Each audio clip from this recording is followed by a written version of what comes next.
So I'm 31 years involved in this business, okay? So when I started, my energy level was like freaking through the roof. I could go and go and go and go and go and go, and I would wear people out like you can't believe. I had no problem. I can't do that today. You know, one of the questions I always ask myself all the time is, how can I become more clear at explaining how I get those results to Kurt? It's unbelievable.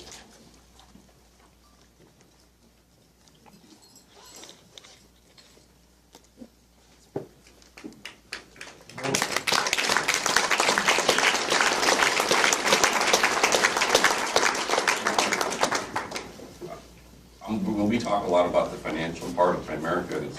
That's a great part too, believe me. But to have your children and your spouse feel the way that mine do about me is, I don't know how you could put a price tag on that. Or your parents. Both my parents have passed now, unfortunately. So, but one of the great things about that is, you know, my parents we didn't have money. Obviously, you can see that.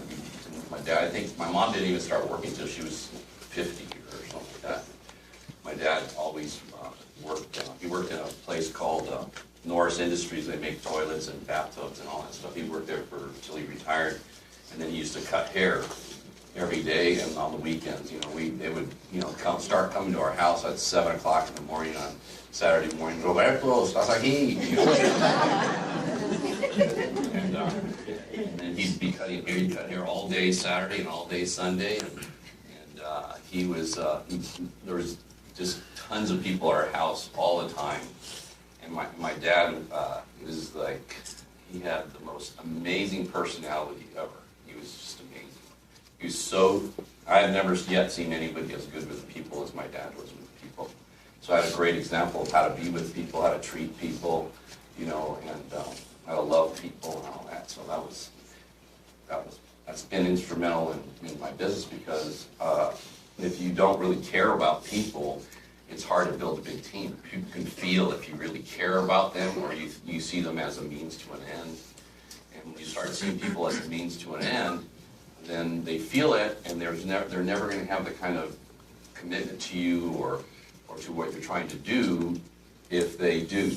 It's very important that your intent's correct.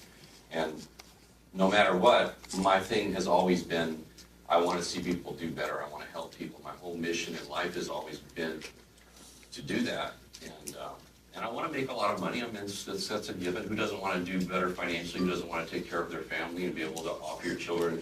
You know, Janae went to Stanford, and then she went to, got her master's in screenwriting from AFI, which is American Film Institute, which is one of the top film schools in the country. And recently had her first full feature film that she wrote and directed came out. So it's really, and Dak now is a partner in a hedge fund, and he's doing really great. They just raised a huge amount of money right now. They're starting, so they're just doing great. You know, they're doing awesome. And everything about rearing the kids has been geared towards getting them prepared to be on their own and do their own thing, right? So I've always, I'm a huge proponent, of course, of personal development. I talk about it all the time, incessantly. You should follow me on Twitter, at Hector LaMarque. If you're not on Twitter, it's free, it's easy to get on, and you should follow me. I put out a lot of tweets every day, usually, because the reason I put so many tweets out, I'm always reading, and so as soon as I read something, I see something, and I go, oh, this will be great, I tweet it out. I'm doing it all the time, usually, I don't know, maybe 5 to 10 or 15 every day. But they're all geared towards personal development and the kind of thinking that you have to be successful to be a winner. And that's what it's all geared about. It's, it's no, I don't make political points or anything. It's just strictly about how to think.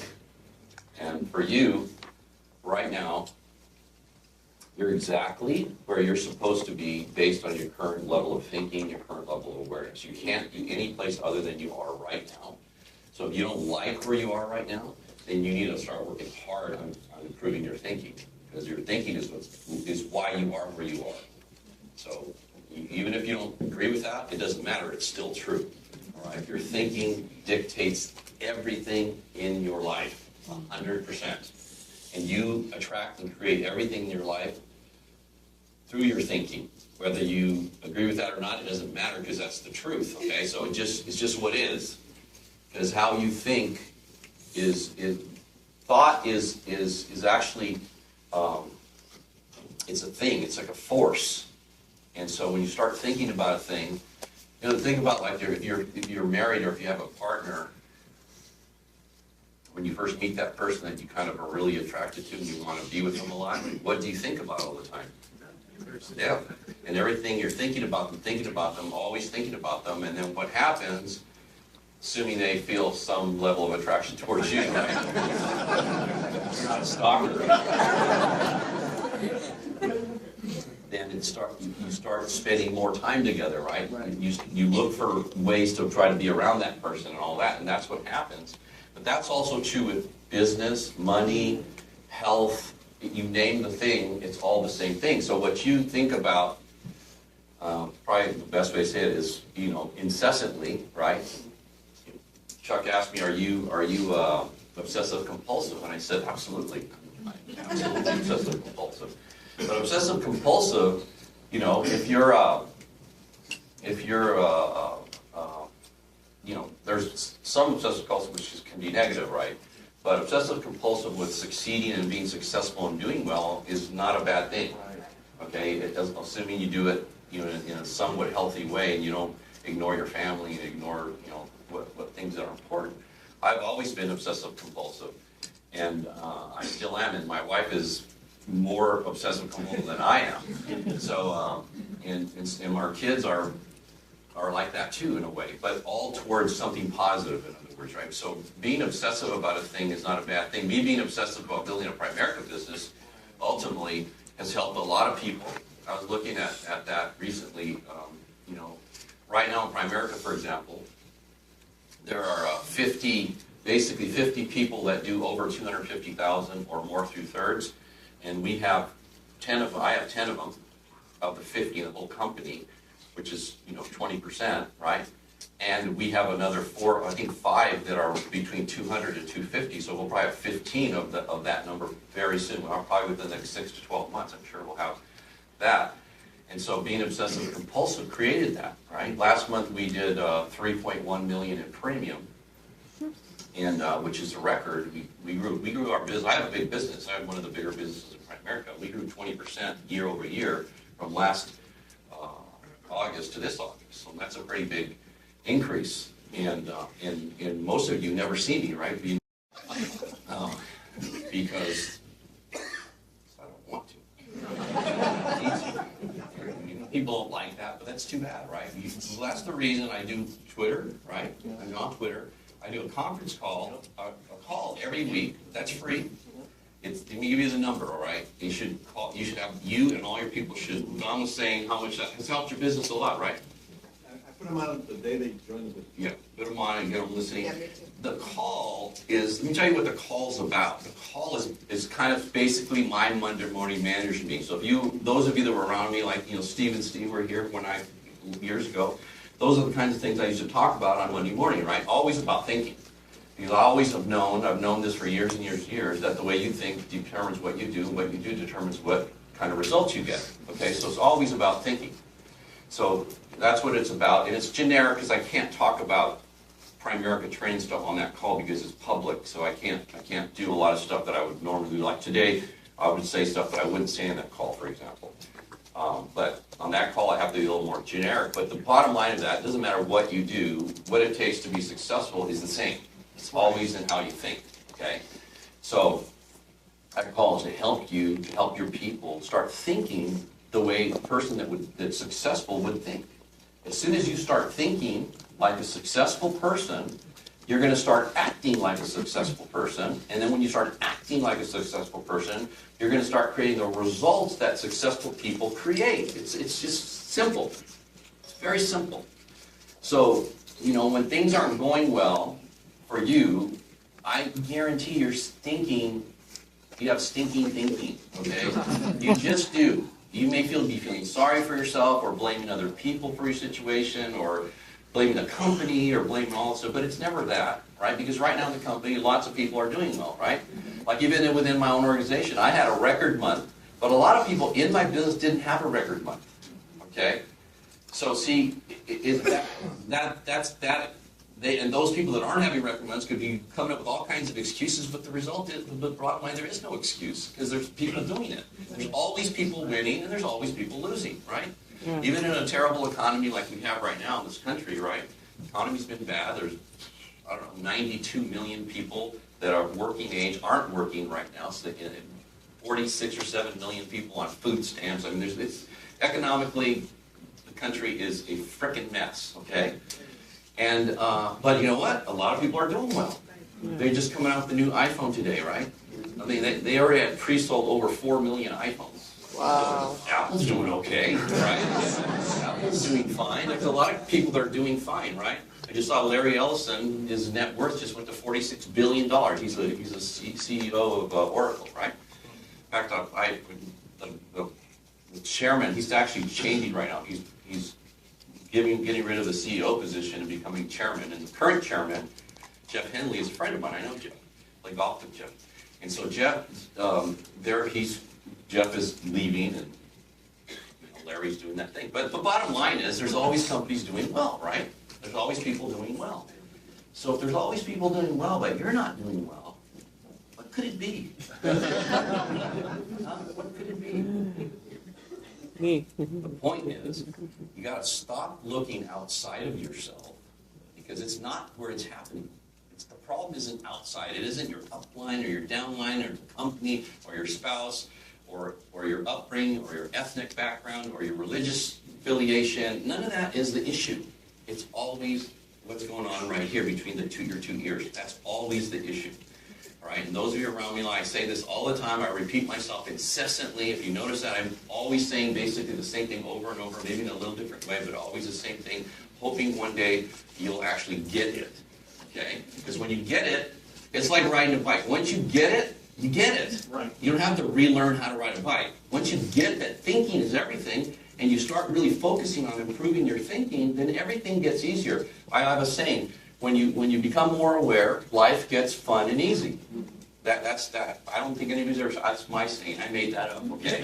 When you become more aware, life gets fun and easy. It's kind of like when you first start Primerica, those of you who've been around a while and you've had some level of success, when you first start, you don't know anything about anything relative to Primerica. You don't know how cash value works, you don't know how mutual funds work, you don't know how to sell, you don't know a lot of things when you first got started. I mean, when you first got started, you were working in a warehouse. What did you know, about selling or anything? Nothing, okay? So yeah, your level of awareness was like here, right? And you know what I'm talking about. Everybody that starts, that's never been in sales before, they start way down here from a level of awareness. Then what you do, you start coming to meetings, you get training, right?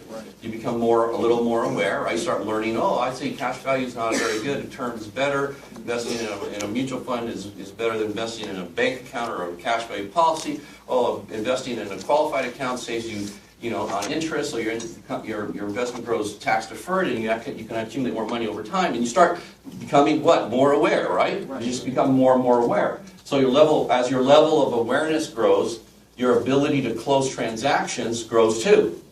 Right? Your ability to explain what we do, how it works, why it's good for them, what the features and benefits are, all that stuff starts growing. So then what happens, when that happens, the business starts to get easier, right? I mean, so closing a securities sale for you, Steve, is a piece of cake, right? Do you go into a securities transaction, potential transaction with a client and go, oh my God, I hope they like me, I hope they buy from me. No, you don't do that. You go in going, I'm going to lay it out for them. I'm going to do it in a really, clear, cohesive way. They're going to see it, and then they're going to want to invest with me. All right? And that's basically it. You don't fret about it, but you know why? Because he's really good at that. His awareness level relative to investments is really high. So then that part of the business for him is very easy. It's not like work. You with me? Yep. So if the business is feeling like work, or like it feels like you're like running through quicksand, and it's because your awareness level is too low. Okay, that's the problem. There's nothing, by the way, there's nothing wrong with you. There is nothing wrong with you, and you don't have to go, I'm not cut out for this. That's what losers say. I'm not cut out for this. I'm not cut out for sales. I'm not cut out for the financial. That's bullshit, okay? That's not true. The truth is, your level of awareness relative to our products and how they work and all that, and how our comp works is really low, so you can't explain it to anybody so that it makes sense to them, so they feel compelled to want to get involved either as a client or as a recruit. That's the real problem. That's why training is everything, and that you don't spend more energy training people is retarded. I had huge growth because I'm a trainer. I am not a motivator. And you notice even right now, I'm not telling you a stupid story. One of the reasons I don't like to go to Primerica events is the people that are winning big get up on stage, they're making $500, $1 million a year or whatever, and they tell stories. And then you got people like you in the audience who are going, please just teach me how you did it. What did you do? What are you doing? What was your day like? What was your focus? I want to know how you did it. I don't need to know any more stories. Because the stories can't help you. But teaching people how to do it can help them. Does that make sense to you? Yes. Because to me, that has always driven me frickin' insane. You know, I mean, it just drives me crazy. So, for you that are very good at the business, if you could just figure out, I'm really good when I get on an appointment, right? There's a lot of you in here. How many of you in here, if you get on a qualified appointment in a good market, good family and everything, are closing, say, 70+% of the time. But there's a lot of you. Every one of you who raised your hand, you should make $1 million a year.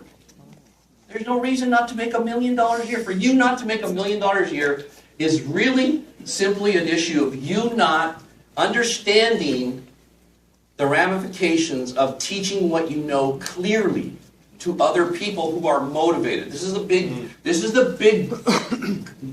big thing where I really started exploding my business. Is when I was very good at the sales part. I always was, even from the very beginning, I was very good. When I first got in the business in 1984, and that first year I was part-time, made $18,000 like they said on the video there, right? That year, 1984, I was part-time that year, and I used to basically just work a couple days a week because I had a very demanding job. So, but I could close. I knew how to close. So I was closing like 80%. I closed everybody I sat down with that was qualified, right? So, what happens if you train people to be able to close? Closing is the whole key, you know. That people don't understand this part always, it baffles me too. That if people can't close, they can't close a sale, they can't make money. If they can't close a recruit and join the business, then they can't grow their business. If they can't close when they field train people, then they can't get people to stay. If people can't close, in other words, get a check from a client or get a check from a recruit, right? Closing is your ability to get a check from them, willing to write you a check for an IBA or for a life sale or for an investment or for whatever, okay? If you can't get them to give you a check, you can't get paid. Okay, so if your people don't have the ability to do that, they cannot stay in Primerica long range. Right. You with me on that? Yes. They cannot, because they're not going to keep coming to meetings and being out of their home, away from their family, and not having some results. The result is getting a check, right? Making money. Yes. So they have to know how to do that for them to stay. The only way you're ever going to have people to stay in any significant number is you've got to teach people how to be closers. That was probably the number one thing I did, Lynn. I mean, is that right? I mean, I taught you how to close, right? I mean, Steve, I taught you guys how to close. I taught you how to close. That's what Martin, I've taught you how to close. How to get a check. Yep. No check, no money. Right. No check for a recruit, no growth. Your people don't make a check, they leave. That's right. It's not complicated. And nobody talks about it in Primerica. Who talks about it? Right. Nobody. I never hear anybody talking about that because they're embarrassed by that. They're embarrassed by the fact that you close people and you get them to say yes, right? I don't understand it. It doesn't make any sense to me. It never has made any sense to me. Even when Art was here, I was always because I was a Hopkins student and all that, I got beat up by Art Williams, by everybody, about being a closer. Except that I have more people, in the size of organization I have, nobody has more people making more money than I do. Period. That's not even up for negotiation or objection. I just have more people making more money than anyone else. And not because I'm better. I'm this superhuman, because I teach closing. Always taught closing.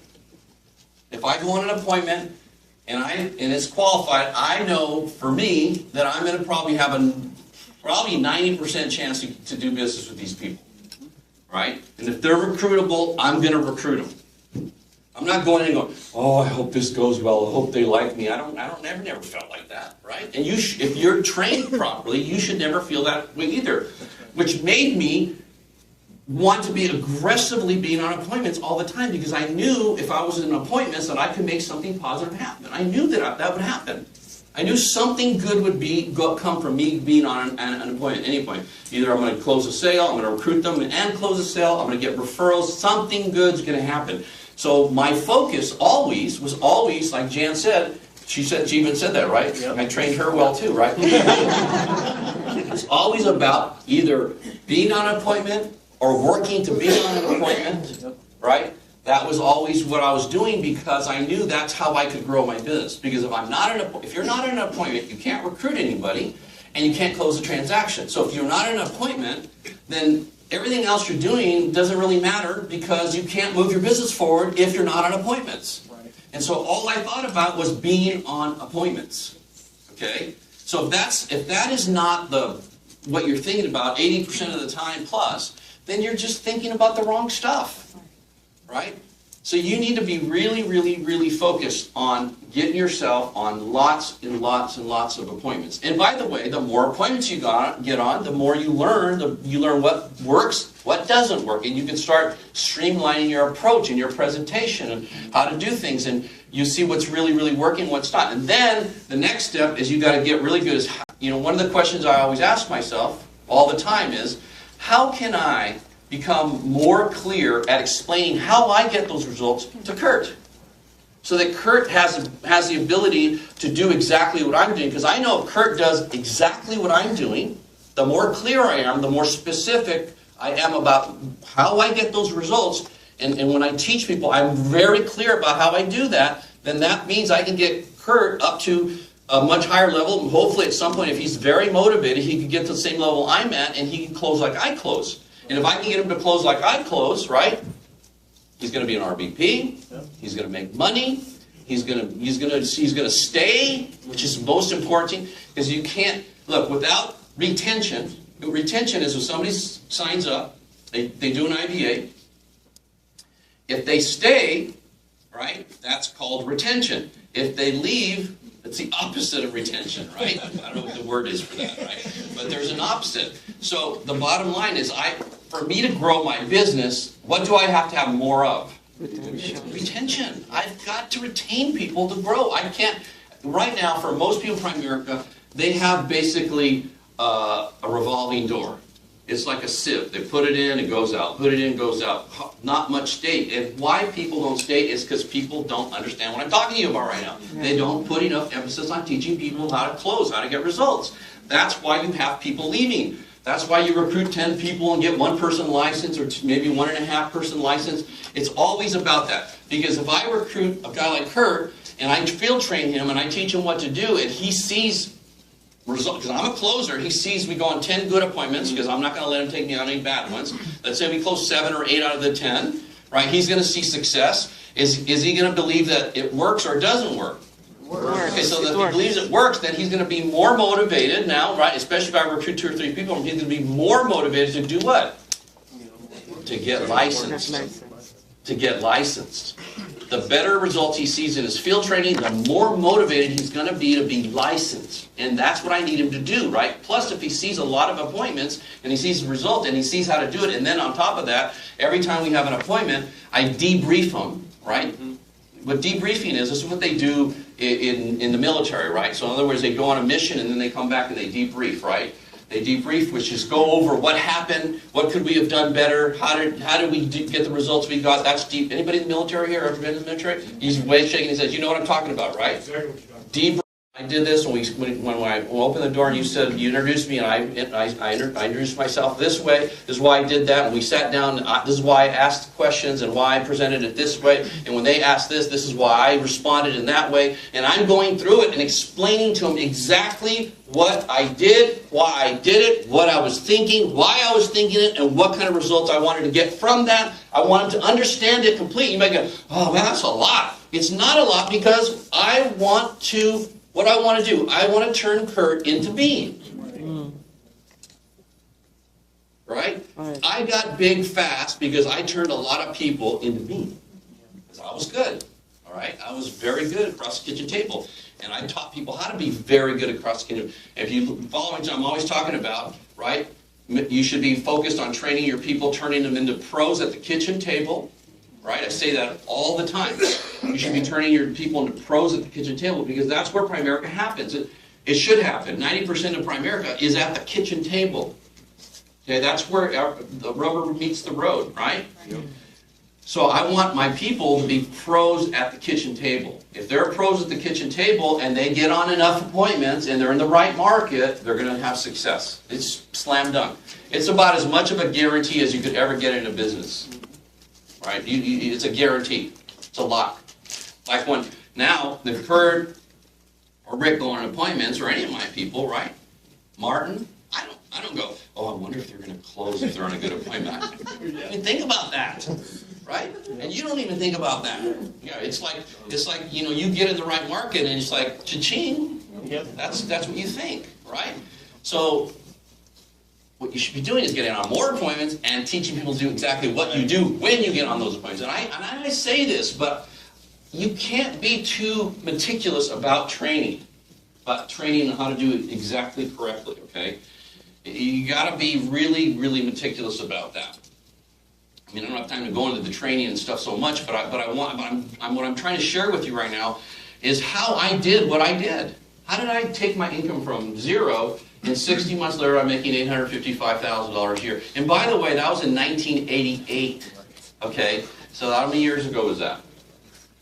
And if you do the future value calculator, what $855,000 was worth in 1988, what it would be worth today? It's like $1.6 million or $1.7 million. So essentially, in my 5th year, I made $1.6 million, $1.7 million. Okay. 60 months. How would you like to go in 60 months from where you are from zero to $1.6 million 5 years from now? What would you be willing to do that, though? See, how I was able to do that. I was fanatical about training. I still am fanatical. I'm talking about it incessantly. I'm always talking about training. Now, you've got to find the right people, too, right? Okay. So, and recruiting is critical. There's no, don't get me wrong. It's absolutely critical. But I want you to know, training is equally, if not more, critical because even in my very best base shop year, which is 1988, that was the best year I ever had in my base shop in terms of production. I averaged 32 recruits and 153 life sales per month for that year. 32 recruits. 153 life sales. That equates to 5 life sales for every recruit. Okay? Nobody's even doing anything remotely close to that right now. Okay? It's not that they couldn't do it either, by the way. It's not that I'm like a genius or better than that. It's not that. It's the focus is wrong. It's not that I was better. It's that what I focused on was teaching people how to close, how to be pros at the kitchen table. People today, they focus on motivating people. The problem with motivating people is you can't do it. You can't. It's impossible. Yeah, I can motivate you. I can run a contest and motivate you for a couple of weeks or 3 or 4 or maybe even a month. But then you revert right back to who you are. Okay? So what you have to learn how to do now is really focus on recruiting motivated people. Now, if you're motivated, I can help you make $1 million a year. I have no question at all that I can teach you and help you make $1 million a year if you're motivated and you actually do what I tell you to do and you listen to me. Most people don't, okay? Vast majority of people I've ever recruited, they listen to me like maybe 50, 60%, but not 100%, right? Very few. The only person that ever really listened to me like totally was Rick Susie. Only one ever. Chris Howard did better than most too, but Rick's the only guy I've ever recruited in my entire career that actually did everything I told him to do, like everything, right? And even today, he still does. Still the most coachable guy in my business by far, Rick Susie. He's doing pretty good, right? Yeah. That's a clue, by the way, okay? So,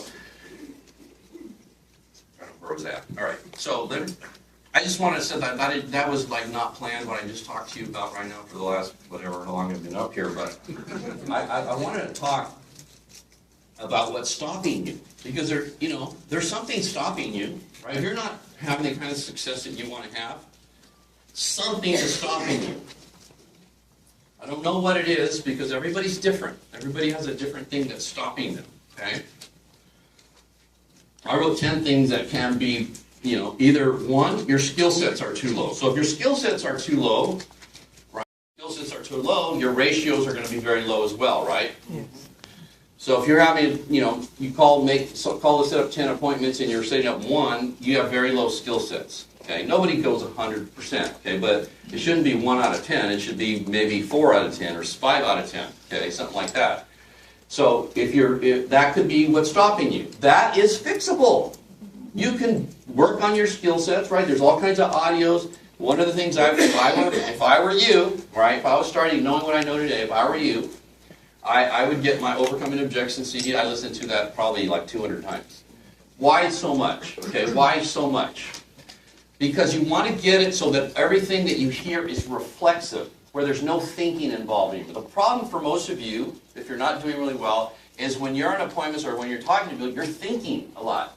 And when you're thinking, then you can't be relaxed and normal and engaged. And also when you're thinking, you can't be paying attention to what the person's saying or doing, their body language, their inflections. You can't pay attention because you're thinking about what do I need to say next? What do I need to say next? Right? That's what you're doing. So you can't be, like when you see a professional athlete, you can get results, and you can, but the better you get, the less thinking that's going on, the easier it is to do whatever it is you're doing. It doesn't matter what it is. Like when you're driving a car, when you're driving, I remember when I was in college, right, I had a Volkswagen, 72 Volkswagen, right? It was stick shift. So I used to drive from Chino to Laverne. I went to the University of Laverne, so I drive from Chino every day, the same way, right? And I can't tell you how many days I would either driving home or driving to school, and I would get there and I'd go, I couldn't even remember getting there. Like how I got there. You ever do that? Like when you drive to a repetitive place, you get there and you just don't even know. Like, shit, I was in a trance or something because I don't even remember driving here. Why can you do that? Because it's so reflexive, right? That's the way you want to get with all the different parts of our Primerica business. If you start getting that way with your Primerica business, it gets easy. Like if I'm talking to somebody about the business, I'm not nervous or worried about it only because I know exactly what I'm going to do. If they say this, I know what I'm going to say already. I already have it all down. I'm not thinking about it because I've done the work beforehand to be ready for that. Does that make sense? Yes. Okay. So that's one. Number two, your knowledge is too low. In other words, you don't know how the difference between cash value and term insurance, why they're different, or how universal variable life works. You don't know how that works, or you don't know how mutual fund works, or you don't know, your knowledge base is too low. You don't know how our compensation works. So when you're trying to recruit somebody, you don't know how to explain the comp to the person you're trying to recruit to get them excited, right? You don't know how it works. So if your knowledge level is too low, you can fix that too. That's the first two, skill sets, knowledge, are simply, you have to apply yourself. If you're going to go back to school to become an attorney, what would you have to do? You'd have to study for years, and then you'd have to study for the bar, then you have to take there's a lot of work involved. Or if you're going to become a doctor, or you're going to become any kind of professional that requires, a high level, an engineer, a high level of training, you got to invest time and energy, right? You don't just go, hey, I want to be an engineer. Let me see if I can go apply a job at an engineering firm and see if I can get a job. No, you have to know what the hell you're doing, right? Yep. Okay, so why would you think you could come here and not have to know every part of the business? Exactly. How does that work? But you want to make a big money, but you don't want to do any of the work involved that people that make big money do? Come on. It doesn't work like that. This is the real world, right? So, or number three, your fear level's too high. But you know why your fear level is too high is because your knowledge and your skill sets are too low. Yeah. Those of you that are really afraid, the real reason is because you have low skill level, low knowledge level. That creates a high level of fear. What if they ask me this question? What if they do this? What, right? You're worried, right? So you're afraid because you don't really know what you should know, right? You haven't done your homework, and so then your fear level's high. You know, like Kurt, when you talk to somebody, do you have a high fear level? No. No, it's very low. Even at this stage, I would, even when I was prospecting, I would feel a little nervous no matter who I talked to. I would feel a little bit of nervousness, okay? But it wouldn't be fear. Right. You with me, Don? It's not fear. It's just a little nervousness because you don't know how they're going to react, if they're going to reject you right away. You don't know. Anytime you don't know what the outcome of a thing is, there's always a little apprehension, a little bit of nervousness. But I wouldn't call it fear. Fear is like, paralyzes you. Fear paralyzes you. Fear stops you from talking to them. Fear, right? So a lot of you don't talk to people. You know you should talk to these people or call these people, but you don't. Why? Because you're afraid.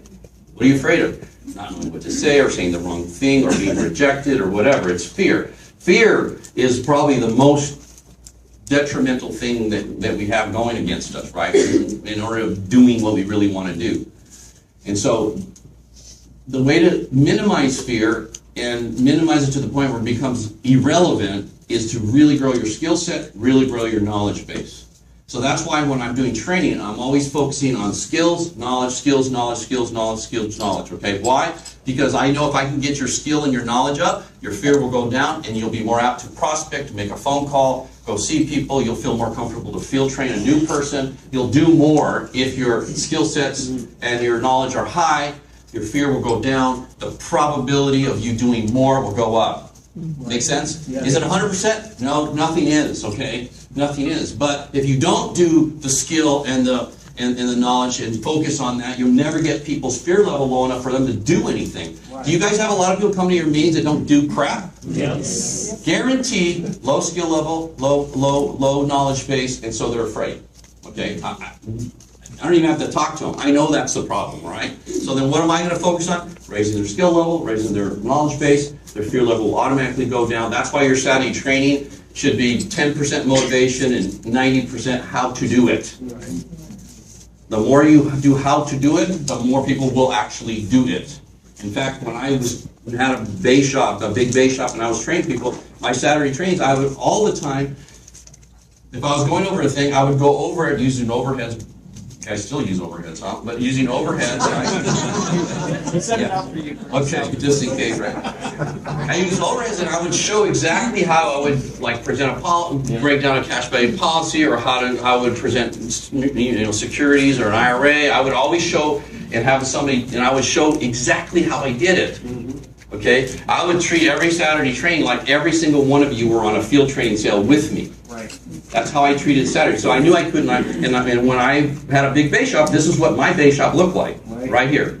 Okay, this was my base shop. I had meetings like this on Saturday mornings. I had a meeting room like this, just my base shop.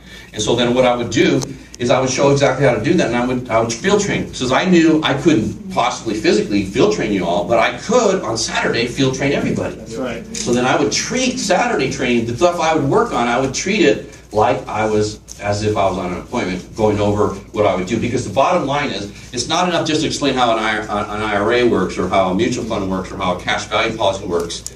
It's not enough to just do that. It's how do you present it to a prospect, a potential client. That's the key. And then how do you close them? How do you overcome their objections? And how do you get them to say, yes, I want to make a change from my trash value policy to your term policy? And why I want to stop saving it in Bank of America, and I want to start saving it in a mutual fund. Why? How? How do you do that? Right. Huh? So if you don't go over exactly how you would do that, how do you get everybody to do that? Because you can't count on your leaders in your base shop to do it as well as you do it. Right. They don't do it as well as you do it. And I wanted everybody to do it like I did it. And I wouldn't let people do that until they were doing it like I was doing it. Right. Okay? Make sure they did it like I did it. And then even when I started having people do it, I would have them do it, right? So I had Kurt do it, and you know, because Kurt lived this, right? Yep. So Kurt would go over stuff, and then afterwards he did a really good job. After he was finished, I'd get up and I would fix his mess, okay, what he did wrong. But I wouldn't make him feel bad. I would say, okay, listen, also in addition to what Kurt said, you need to do this, this, and this. I would make sure that I went over all the stuff he missed because his awareness level at that point was not what it is today, right? So I knew he missed 2 or 3 things that I knew, but this is how he trained. But that was training him on how to train them. Right. Also, see? Mike, making any sense here? Okay. This stuff that I'm talking about is why I've made $65 million in Primerica. Okay? This is the reason. I am not a motivator. I do not believe in motivation. I think it's a crock. Okay? I think the people that focus on it are lazy asses. Okay? People that focus on motivation are simply lazy people who don't want to do the work, the real work that it takes to develop people. And developing people is how, Jan's wife, it's almost 8 years ago now, she contracted breast cancer, okay? So we've been dealing with that for the last almost 8 years now. And one of the reasons I stopped doing meetings and doing all stuff is because I didn't want to, miss, if something happened, I didn't want to miss any of that anymore. I didn't want to miss time with her. I didn't want to miss time with my family. And I've been financially independent for a long time. I don't need to work for money. I don't need Primerica income even anymore, okay? So I wanted to spend more time with my family. And because I built the kind of business I built where people know what the hell they're doing, right? I've been able to really cut back dramatically, invest all kinds of time with my family, right? And with my wife, and still my business was up 20% last month. Okay? That's not an accident, by the way. Okay? You can't do that unless you have a bunch of highly trained, skilled people. You can't have a great business without a bunch of highly skilled, trained people. You can't. It's impossible. It's impossible to have a great company without people that are competent in knowing what they're doing. That's why I focus on that all the time. Does everybody listen? No. But you don't need. You just need the motivated to listen. Okay? That's all. You could take, if you have a base shop right now and you have 10 pretty motivated people and they know and they're good, right? If you had 10 guys as good as you right now, each one of them could turn into 5, 10, 15 grand, like fast. Yeah. Fast. Doesn't take a long time. But they can't be like 50% as good as you. It's got to be closer to 80% as good as you, right? It's got to be much higher, very close to you, right? And always working with them to get them better, right? Always working with those. What happens to a lot of people, a mistake that RVPs make or leaders make, is they have somebody that's doing something that, they're recruiting people, they got a little team going, they got people coming to the meetings, they're closing, 3 or 4, 5, 10 sales a month, and they go, I don't need to spend time with them because they know what they're doing. No, they don't. They don't. They know enough to do that, but how do you get them from 10 sales a month to 20 or 30? Right. You got to keep working with them. You got to keep making sure they're doing everything right, and they're thinking right, and their presentation's right, and the way they deal with their guys is right? All that stuff. You have to really, in fact, you should be spending 80% of your time with that 20%, not 80% with the 80. Am I making sense? Yeah. You actually need to spend more time with the committed, motivated, the ones that are getting results than the other people. That's right. You see them, and if you see the other ones sticking their heads up and starting to do it, then you pay attention to them. Right. I never paid a lot of attention to people that weren't engaged because there's no point, right? People that aren't really engaged, I've never paid a lot of attention to those people because by their disengagement, they're telling them they're not really motivated, and if they're not really motivated, there's nothing to do for them anyways. I'm not good enough to help somebody that's not motivated. I have no ability to do that, neither do you, right? But I do with somebody that is motivated.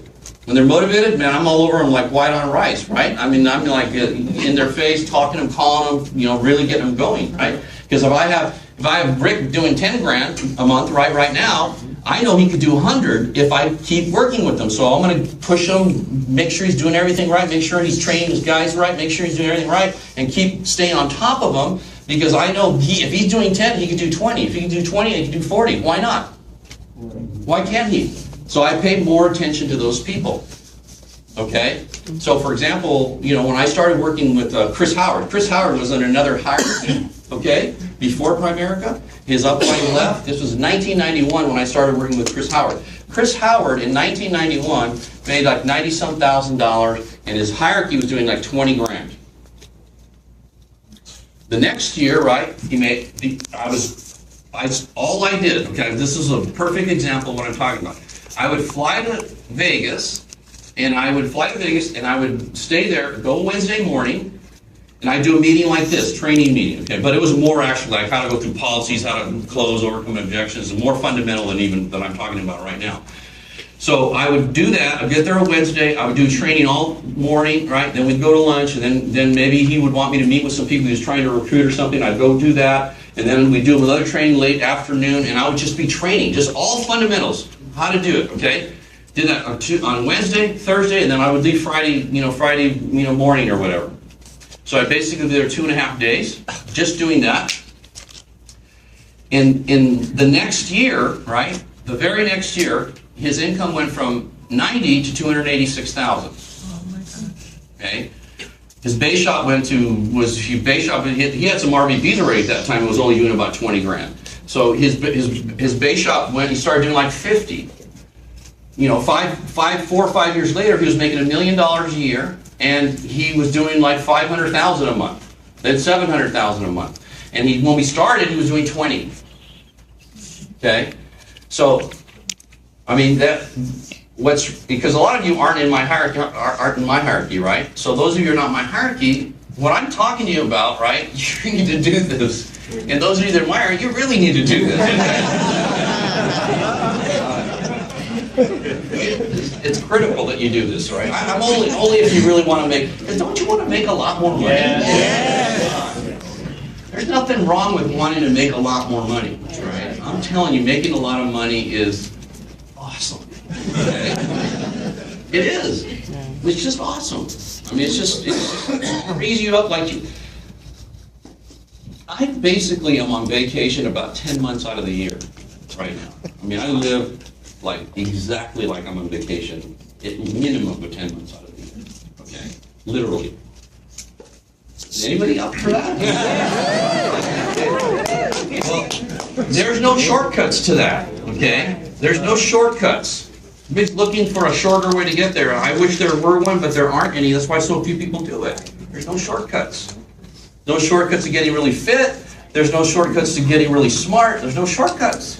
You got to put in the effort, the time, and be focused and know exactly what you want. All right, number 4, your goals are too ambiguous. I guess I'm going to use this.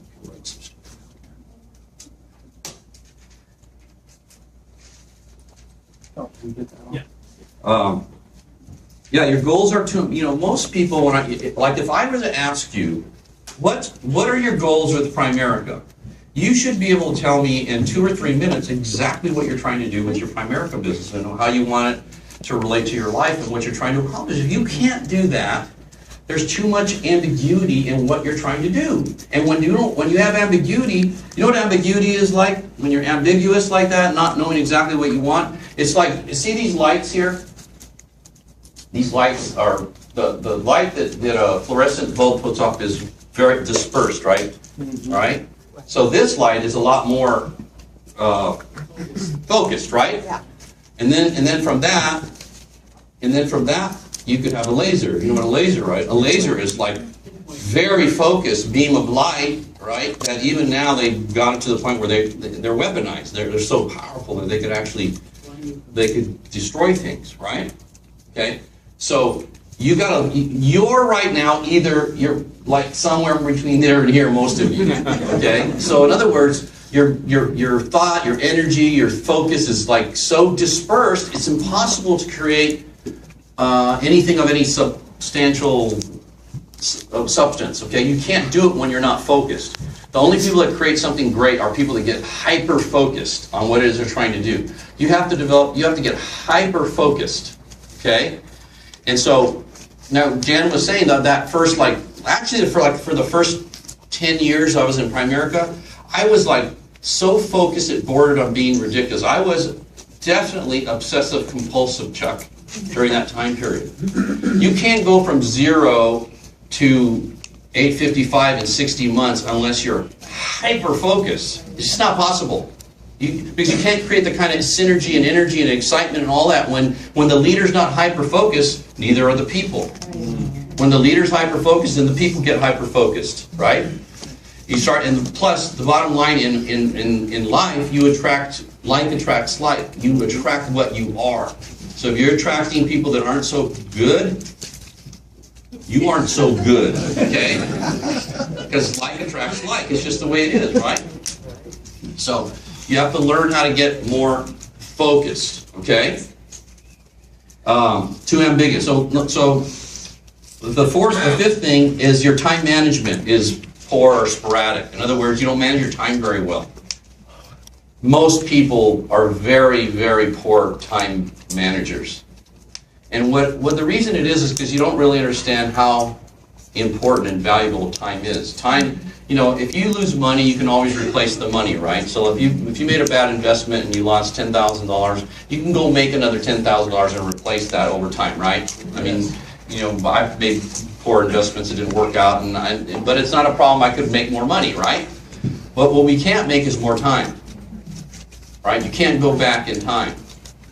The time, once the time is spent, it's gone forever and ever, and you can never recoup it. And plus, the other thing about time that's so important, as we age, right?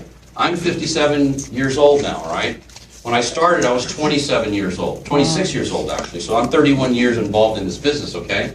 So when I started, my energy level was like freaking through the roof. I could go and go and go and go and go and go, and I wouldn't even, I mean, I would wear people out like you can't believe. I had no problem. I can't do that today. Okay, I'm pretty fit still, I'm in good shape, but my energy is not the same as when I was 27, 28, 29. You agree with that, Don? I agree. Okay. So it's just not. That's part of reality. Okay, so when you waste time, when you don't invest the time that you have now wisely, over time you're not going to have the same level of energy. So I always thought, I want to get that done right now, because I know 10 years, 20 years, I'm not going to have the same energy level. I want to get it done now and get it over with so that I have enough cash flow and money saved and no debt and all that, so that if I want to cool it, or like I didn't know what was going to happen to Jan. I didn't know that was going to happen, but thank God I did that work up front, because when it happened, I can rearrange my schedule and do my thing the way I want to. I don't have to, I can imagine if I had a job right now and that she was going through and I had to be gone, 50 hours a week and all that, and plus I couldn't afford the kind of care that we've been able to do and all, because I had a stupid job that only paid me, whatever, 50, 100 grand a year, and it would be terrible, right? Instead, I have the time, we can spend time together, she gets the best possible care, and I don't have to worry about that at all, right? So that's why it's so important to manage your time. And I did a call just recently on time management. You can go on my website, you can order, it's 99 cents on time management. And what I always did with my time is before I went to bed, if you just did this, okay, it would change your life. I never went to bed at night without having my entire next day planned out hour by hour. Never. I never went to bed without having every hour determining exactly what I was going to do, hour by hour, all the way to midnight. I knew exactly what I was going to do from 8 a.m. to midnight every day, had it planned out. You may think, see, that's part of the also, Chuck. Okay? But what happens when you start managing your time like that, and you start determining what's very important, what will move you towards your goals and dreams, and what won't, you eliminate what won't, and you just focus on what do, you start having incredible gains, right? You start really moving in the right direction. And you don't allow people to waste your time and get you off track and doing stuff that has nothing to do with what you're trying to accomplish with your business life and getting financially independent and debt-free. And that's what I did for a long time. If I wouldn't do anything for years, if it didn't have to do with growing my business, there's no way you could get me to do it. I wouldn't do it. I just wouldn't do it. Because I was so focused on getting my business to a certain point and getting financially independent and getting debt-free that was the only thing that mattered. Later on, now I'm not like that now. Honestly, today I still manage my schedule very well, but I play golf and I, go to the movies 4 or 5 times a week. I, go out to dinner every night. I do a lot of stuff that I didn't do back then, but now I do, okay? So I was very, very focused. And on your way to getting there, you have to treat the most precious commodity, which is time, with reverence. Okay? It's really important. Okay, then the next one, 6, is You're just not that motivated. There's nothing I can do for you if you're not motivated. You're not motivated, and you're not motivated. And Primerica really isn't for you, probably. Okay, if you're one of those people that I just want to be comfortable, probably not the best place for you. Okay, and that's not. And by the way, that's not a judgment statement. It's just a statement of fact. It's because Primerica, to do well, Primerica, you got to be focused. You do. And if you're not going to do very well. It's just that simple. All right. You don't have to be that smart or a genius, right? There's a lot of people making lots of money in Primerica that, if you really knew them, you would be very surprised, okay? Number 7, you're too lazy. I don't know, what's another one? Too lazy, then you're too lazy. I don't know what to do. I don't know about lazy. Lazy to me is, it's a way of thinking. Being lazy is a thought, a way of thinking. Okay, the way you see the world, the way you see things, right? And you know, laziness goes along with not being motivated, right? So those are two things that not a lot we can do for you there. Or you don't prospect enough. Most of you don't prospect anywhere close to as much as you should be. I was just talking to Jose's month was a little bit off, and I said, you know, your pipeline's probably not full, right? No. You know, one of the things that I always did is I always made sure I had a big pipeline. In other words, what the pipeline is, I always had a list. My goal was, on the yellow legal pad, was to now, and now you can do it on your iPad or even on your phone, right? But my goal was always to have 100 people, prospects on my list that I could be contacting and following up with. Because even people that you meet and you start prospecting initially, you don't recruit them right away, or they're not, you know, timing's not right. So you keep them on the list, though, right? Excuse me. You keep them on the list. But I always wanted to have 100 so that I could, right away I could go boom with 100 people. I could phone call, I could stop by, I could see, and then I want to be adding to the list because some drop off, and then you got to be adding. I always wanted to have at least 100. That was always my goal. 100 people on that list that I could contact. I could turn 100 out of 100. If I get 5 or 6 or 7 or 8 or 10 of them to do something, I could turn a social month into a decent month, right? So if I had that number, then I always had something to do. Always somebody to see, somebody to stop by, somebody to call, or even somebody to call and get a referral from. You know, a lot of times I'd call inside. Kurt was on my list, and he's, you know, right now just not ready. Whatever, something's, it's just not the right time. But we developed a little bit of a relationship. He likes me. Results that he's experienced, and I'd call him and say, Kurt, you know, listen, things are really going great right now. I really need to find 2 or 3 really sharp people. I mean, I know right now the timing's not good for you. Do you know a couple, 2 or 3 guys that or gals that you know would want to, like, maybe make $100,000 a year or more, or want to improve their situation, or maybe they're a little fed up with their current job that doesn't have the kind of potential that they really want? Do you have anybody that you could think of just off the top here? 1, 2, 3 people, anybody? Yeah, I got a couple. Brian, Juan, Okay. Jason. Okay, great. Would you mind just give me their contact information, and then I'll, you know, I'm going to call them. And this is what I'm going to say, though, when I call them, right? So I don't want you to feel uncomfortable about me calling them. I'm not going to harass them. I'm not going to embarrass you in any way. I'll call them, and let's say it's Rick, okay? So I'll call Rick. I'll say, hey, Rick, this is Hector LaMarque. We have a mutual friend, and Kurt and Donna Joyner. You know Kurt and Donna, right? Yeah. Okay. The reason I'm calling is Kurt was telling me that you're really a highly motivated guy, and that there was an opportunity for you to considerably increase your income, make more money, or save more money, or just improve your financial situation in any way, that you would be the kind of person that would be open to exploring that. Is that true? Yes. Okay, great. Hey, well, can we sit down for a few minutes? I can share with you what I'm doing, what I did for Kurt and Don, and how that went. And if you have any questions, then I'll have Kurt call you, okay? All right, great. Then that's how I do it, just like that. So I call old clients and stuff, and I just ask for a referral, and then I'd call them. How hard was that? How long did that take? Like no time, right? But you know what? You actually have to do it. Okay? You do it, right? So you do it, then that's what I would do. Stuff like that. Just call it, make things happen, right? Because what? I'm always prospecting. I'm always looking for people to set up appointments. That's all. Because I know if I can get in front of Rick, right? And I know Rick because I talked to Kurt. You know, he's got his wife's Bridget. He works at a Chevrolet dealership. He makes decent income right now. And did you have a business at that time? Were you working? Yeah, you had your own tanning salon. They're entrepreneurs. I know that already. They have a couple of girls. You know, they're the perfect age. They're, you know, if I can get in front of them and I can get them to see what we're doing and what the potential is, right? I know that I can, over time, close them on getting involved. I know for minimum I'm going to make them a client. Right. right? I know that.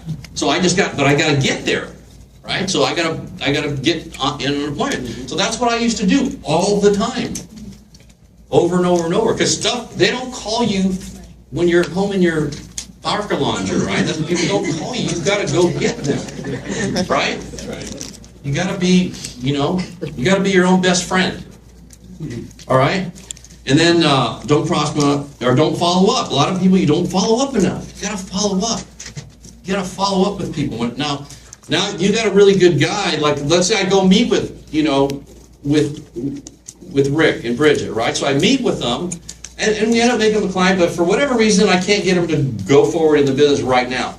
But I know, because of who they are, he's got a really demanding job. I know he's making $100K. She's got her own business. I know these people, if I could ever get them involved, they would be awesome. I know it, because they're just like the perfect profile. Are you with me? Yes. So then what I would do